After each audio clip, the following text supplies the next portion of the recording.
Hello' everyone, আজি আপোনালোকৰ বাবে লৈ আহিছোঁ একেবাৰে সহজতে বনাব পৰা চুজি নাৰিকলৰ এটা লাড়ু ৰেচিপি আৰু লগতে আপোনালোক সকলোকে আকৌ এবাৰ আদৰণি জনাইছোঁ আছামিজ কিচেন চেনেললৈ।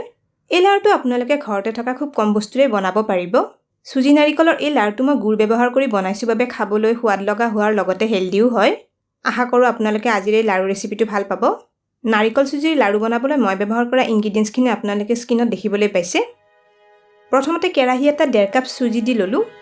এই চুজিখিনি প্ৰায় 5 মিনিটমান সময়ৰ বাবে প্ৰথমতে শুকানে ভাজি ল'ম। এই চুজিখিনি মই মিক্সাৰ গ্ৰাইণ্ডাৰত এবাৰ মিহিকৈ গুড়ি কৰি লৈছোঁ। জেনেৰেলি পেকেটত পোৱা চুজিখিনি অলপ গোটা গোটা হয় আৰু চুজিখিনি এবাৰ মিক্সাৰ গ্ৰাইণ্ডাৰত গুড়ি কৰি ল'লে লাড়ুখিনি ধুনীয়া মিহি হ'ব।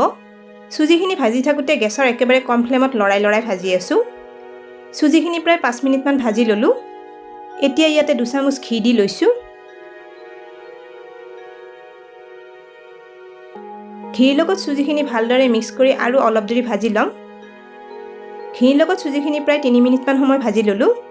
দেখিছেনে চুজিখিনি অকণমান ৰঙচুৱা হৈ আহিছে। এতিয়া ইয়াতে 1/2 কাপ শুকান নাৰিকলৰ গুড়ি দি ল'লোঁ। নাৰিকলখিনি দিয়াৰ পিছত এইখিনি আৰু 2 মিনিটমান ভাজি আছোঁ। আপোনালোকে ইয়াতে শুকান নাৰিকলৰ ঠাইত কেঁচা নাৰিকলৰ গুড়ি ব্যৱহাৰ কৰিবও পাৰে। আচলতে চুজিৰ লগত অলপ নাৰিকল দি ল'লে লাড়ুকেইটা খুব সোৱাদ লগা হয়। আৰু যদি আপোনালোকে নাৰিকল দিব নিবিচাৰে অকল চুজি দিও লাড়ুখিনি বনাব পাৰে।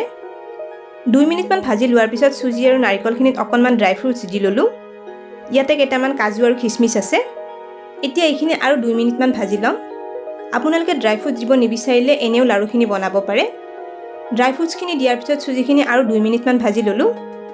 মানে মোৰ চুজিখিনি ভাজোঁতে টোটেল 12-13 মিনিটমান সময় লাগিছে। গেছটো অফ কৰি দিছোঁ। এতিয়া এই চুজিখিনি ভালদৰে ঠাণ্ডা হ'বলৈ দিম। এইফালে চচপেন এটাত 1 কাপ কাটি লোৱা গুড় দি ল'লোঁ। গুড়খিনিত 1 কাপৰ 3/4 পানী দি লৈছোঁ।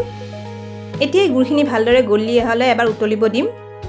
আপোনালোকে ইয়াতে মিঠা পৰিমাণ অলপ কমকৈ খালে গুড়ৰ পৰিমাণ অলপ কমাই দিবও পাৰে আৰু গুড় কমকৈ দিলে পানীৰ পৰিমাণো অলপ কমাই দিব লাগিব।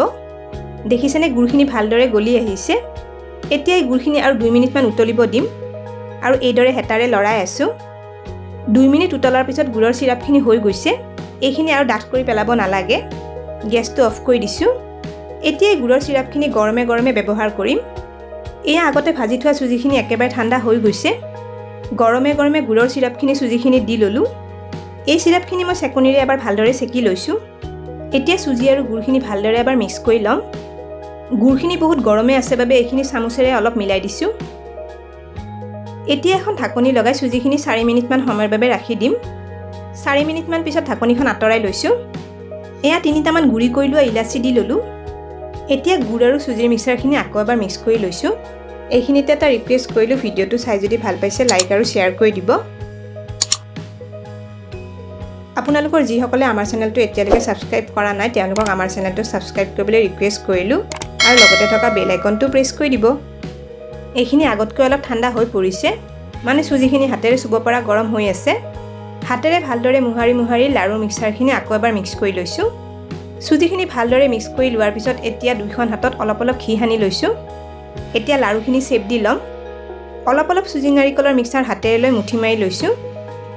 লাড়ু মিক্সাৰখিনি অলপ গৰম হৈ থাকোঁতে লাড়ুখিনি বান্ধি ল'ব লাগিব, কাৰণ ঠাণ্ডা হৈ গ'লে লাড়ুখিনি শ্বেপ দিবলৈ অসুবিধা হ'ব।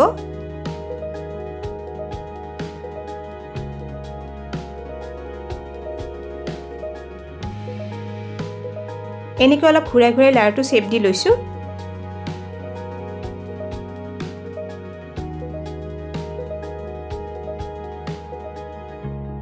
এয়া চাওক লাড়ুটো মই শ্বেপ দি ল'লোঁ।